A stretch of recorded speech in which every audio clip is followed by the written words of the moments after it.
We are here today with Dr. Jeffery Johnson, President and CEO of the National Partnership for Community Leadership, also known as NPCL Incorporated, to talk about co-parenting and the importance of co-parenting in responsible fatherhood programs. So, Dr. Johnson, let's start by having you tell me something about yourself and how you became involved in work with fathers. Well, I've been doing this fatherhood work about 30 years now. I got an opportunity back in 1990 to write a curriculum on fatherhood for this group out of Philadelphia called Public-Private Ventures. I had been doing work on Black male education, on rites of passage, on mentoring, and the focus of fatherhood really became the foundation for really trying to improve the futures of our young people in a way that started in the home. And so when I was writing the curriculum, I had an opportunity to interface with other social scientists and researchers and fathers themselves, because one of the things I had an opportunity to do during those early years was to interview a lot of the fathers and observe them participating in a lot of the sessions that we had put in the curriculum, and really got their feedback and incorporated it to make sure it was useful to dads in general. And I've been working in the fatherhood field since that time.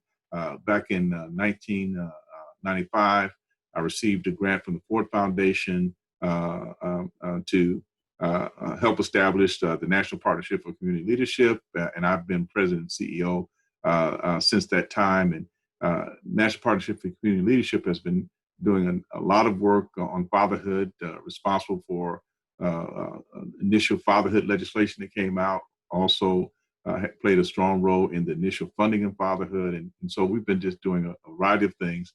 But I got involved over 30 years ago, and we're still doing it. Thank you. So today's topic is co-parenting. So can you first start by defining what that is and why you think it's important in your work with fathers? Well, let me define co-parenting. And there's a technical definition I want to share with those who are viewing. The term co-parenting describes a parenting relationship in which the two parents of a child are neither romantically involved nor married, but still assume joint responsibility for the child's upbringing. Occasionally, social scientists also use the term to describe any two people who are jointly raising a child. It could be a grandfather or a grandparent. It could be an uncle, regardless of whether or not they're both biological parents. However, more often than not, co-parenting occurs following separation and divorce or breakup of a romantic partnership in which the children are involved. Let me say that in the work that we do at NPCL and have been doing for the last 25 years, has focused on unmarried, never married parents. 74% of all African American children are born out of wedlock. 40% of all American children are born out of wedlock. And what that means without some intervention is going to be that one of those parents don't have the regular access needed to really play a meaningful role in the life of a child. Hence the need for co-parenting, which is very much a part of the fatherhood work and always has been, is just coming to the forefront right now. Thank you. We're going to dig a little bit deeper into that later. But first, so the responsible fatherhood has been a focus in community health organizations for over 40 years.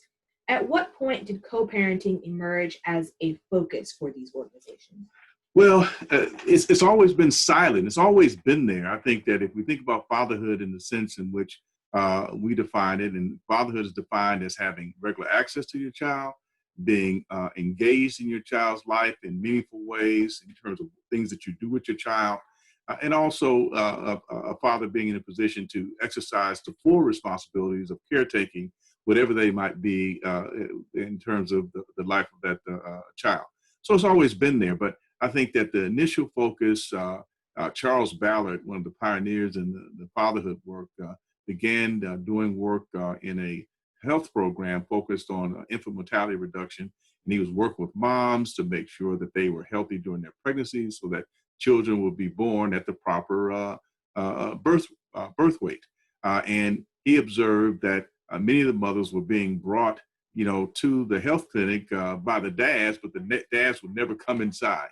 And so he began to enlist the fathers to come inside knowing full well that in order for the mother to go through the pregnancy period in a healthy manner, that she needed the support of a support system, starting with the dad. And so he began work with the fathers, and born out of that was what we call today a community-based responsible fatherhood program. So it's always been there, but it's not been the focus that it is right now. And I think that the reason why it's grown in its significance is because we've had almost a decade and a half of support for fatherhood programs from the federal government, which sprung up a large number of fatherhood programs. And there's been a lot of research studies done on these projects in terms of outcomes, recruiting the fathers, being able to take them through various programs from 3 months to 1 year to 2 years. And then upon completion of the program, many of those fathers, I would say less than half, probably even around 35, 40%, fathers were in a position to have access to their children so they could practice their fatherhood, their newfound knowledge, their newfound attitude in many respects, to be the dad that they want to be to their child. And so co-parenting has surfaced as being supremely important, because in order to achieve co-parenting in the way in which I described in the definition earlier, you have to have the full cooperation of the mothers involved in that, which means that we got to work with the moms to put her in a position to get ready for the dad to be a co-parent. And it has a lot of implications. All right. And could you explain to us what are some of the essential elements of a co-parenting program? Well, it's very important because I think that, it evolved, at least in terms of its technical definition, around couples who were divorcing, which means that they go in front of a judge, and the judge essentially adjudicates their marriage. And as part of that process, there's also arrangement set up for child visitation, particularly for that parent who's going to be the non-resident parent. But I think it's very important to understand that the fact that so many of our children are born out of wedlock and never legally go in front of a judge to adjudicate their relationship around parenting that child.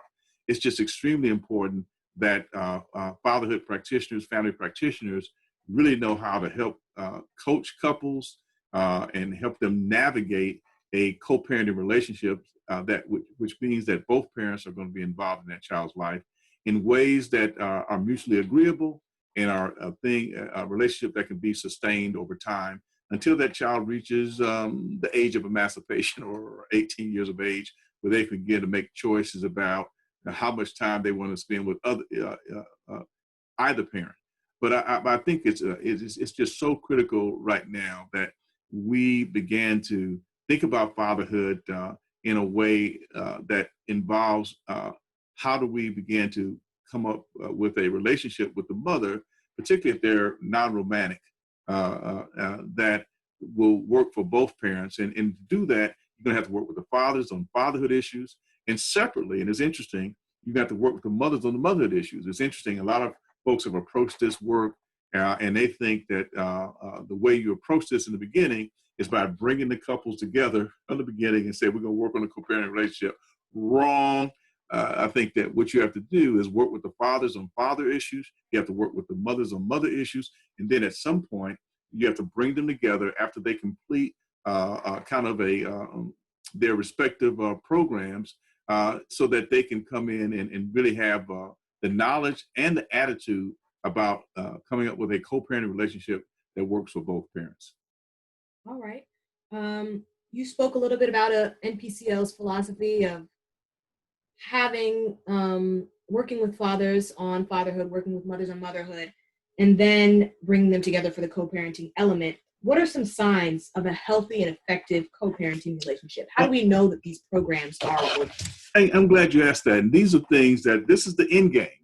Once we really get mothers and fathers on the same page in terms of the knowledge of parenting, none of us go to parenting school. I didn't go to parenting school. I observed my parents, and it was a process of osmosis. There are certain things I learned that I was able to use in my own parenting. There was other thing I kind of learned on the fly.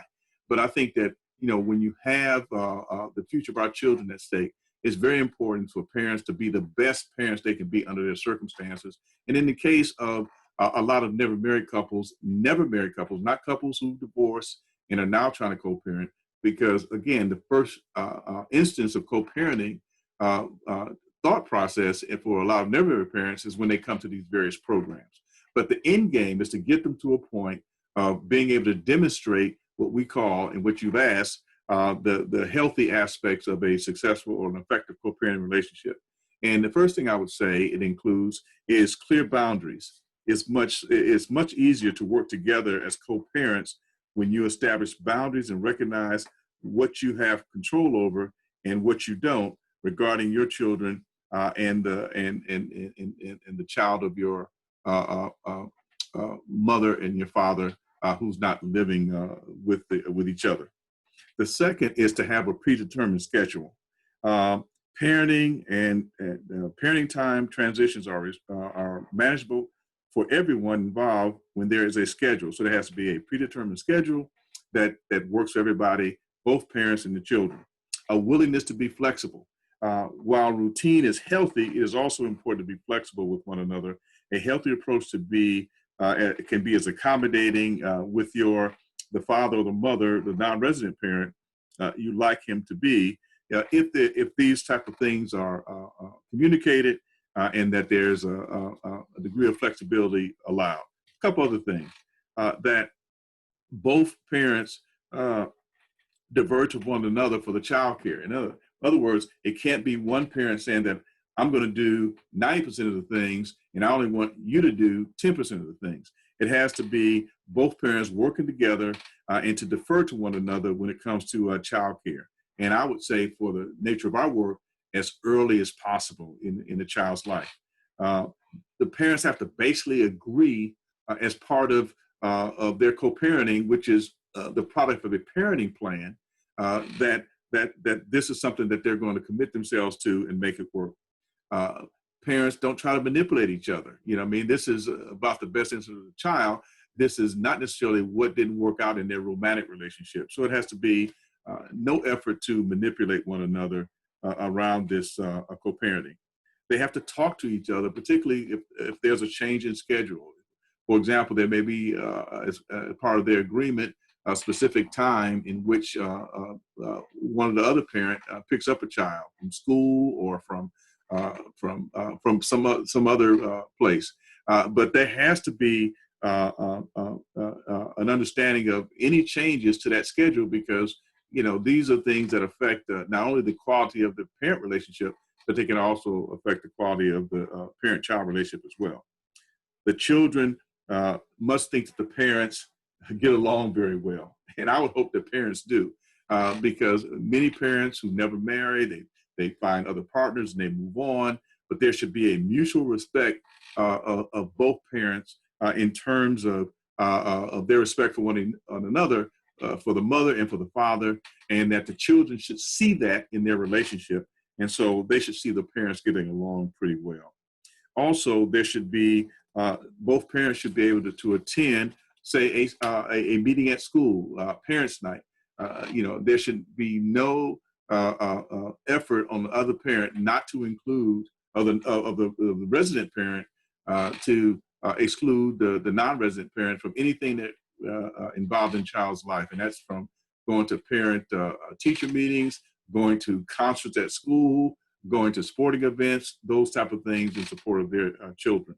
And then both of them, and this is probably the most significant, is that they both have to come to understanding that both of them are significant influences in the life of children. And children, if they had their way, and if they knew both parents well, if you ask the child what their preference was, they'd probably say both. And that's what we're trying to achieve as the end game. We want both parents to be resources to their children and to be in a loving relationship with both children, whether or not they live together and whether or not they are involved in a romantic relationship. That's co-parenting on steroids. And that's what happens when it's healthy. All right, and so NPCL provides training in co-parenting to practitioners. So can you tell us a little bit about what is involved in this training? Well, basically what we do is it's a 2.5-day training It's a master training course, and when a person leaves, they are a master training and family life coach in co-parenting. And what we've done over the years, we have written several curriculums, one on fatherhood, one on motherhood, one on healthy relationships. And essentially what we've done is combine those three curriculums to really emphasize the importance of co-parenting. So we talk about, again, the status of families. We talk about the nature of couples who have children out of wedlock. And we spend a lot of time on the significance of and the contributions that both parents make in the life of the child. And so we teach the practitioners to that perspective. And then we teach them how to begin to recruit both mothers and fathers to participate in the program. As I stated earlier, it's very important when you're trying to achieve a co-parenting relationship with couples who've never been married. It's very important to spend some time over several weeks with fathers, and it's equally important to spend several weeks with mothers talking about things that relate to her and the things that she's going through in her life before you bring them together to talk about a co-parenting relationship. So we teach practitioners as a part of our master training class how to set those programs up and how to begin to prepare parents to be in at the end to now move into a co-parenting relationship.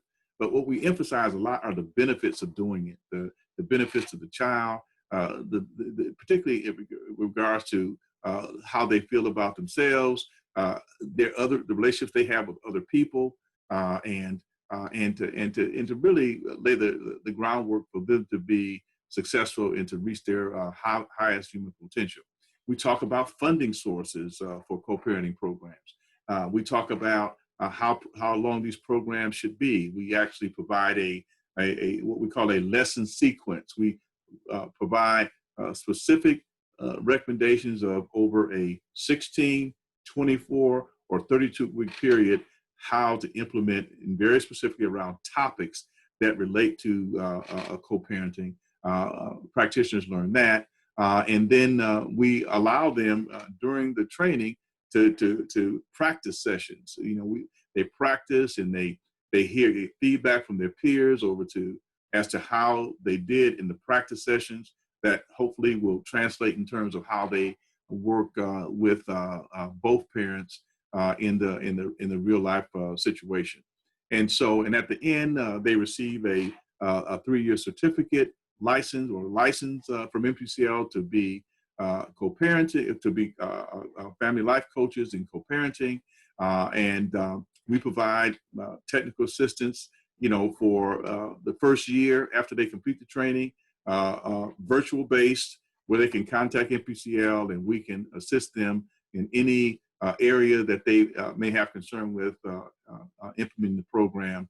And they leave with an increased professional capacity to be able to, work with both mothers and fathers in a way that's going to result in a co-parenting relationship and a co-parenting relationship that's healthy and is in the best interest of the child.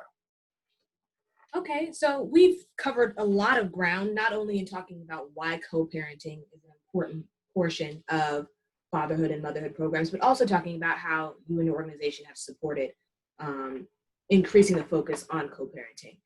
And so do you have any final thoughts that you would like to share about this topic today? The final thought I would have, and again, it's a point that I've made throughout, and that is, in order to maximize the development of the children, having the involvement of two loving parents in their lives is so critically important.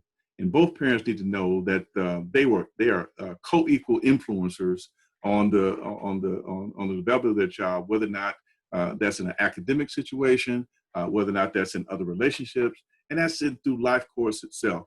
The value of having both parents playing meaningful roles in the life of children is that children have a support system that has their best interest at heart, and that they can have two different perspectives, both complementary, in such a way that's going to give them a wider set of options. And then the other part of that is to understand that effective co-parenting also means that both families are working together. It's interesting in our work with fathers over the years, one of the things that I learned early on is that fathers can hide pregnancy, mothers can't. And what that means a lot of times, without a father really coming to grips with being, dad, is that he cut off from the child the connection to his family. And his family, deserves, and the child deserves a right to know each other and to have that support. In my own life, for example, I've had several instances of children who showed up at my mother's doorstep when she was living. And these were young people, ages 25, 30 years old, and they were able to come. They asked her when they show up at their doorstep, are you my grandmother? Now, when you think about that, are you my grandmother?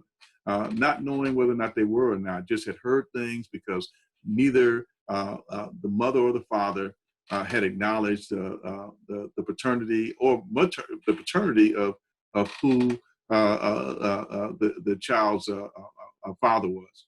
And in every instance, and it happened several times, and in every instance, it turned out to be that my mother was their biological grandmother. So I'm not speaking just from a theoretical standpoint. I'm speaking from a real life experience. And I think that every child deserves, whenever possible, because sometimes it's not possible because you have, abuse in situations, and it just not be a situation where you can get the parents in a co-parenting relationship. But the emphasis, I want to set high expectations. I want to assume that parents want their child to grow and develop and reach their highest potential.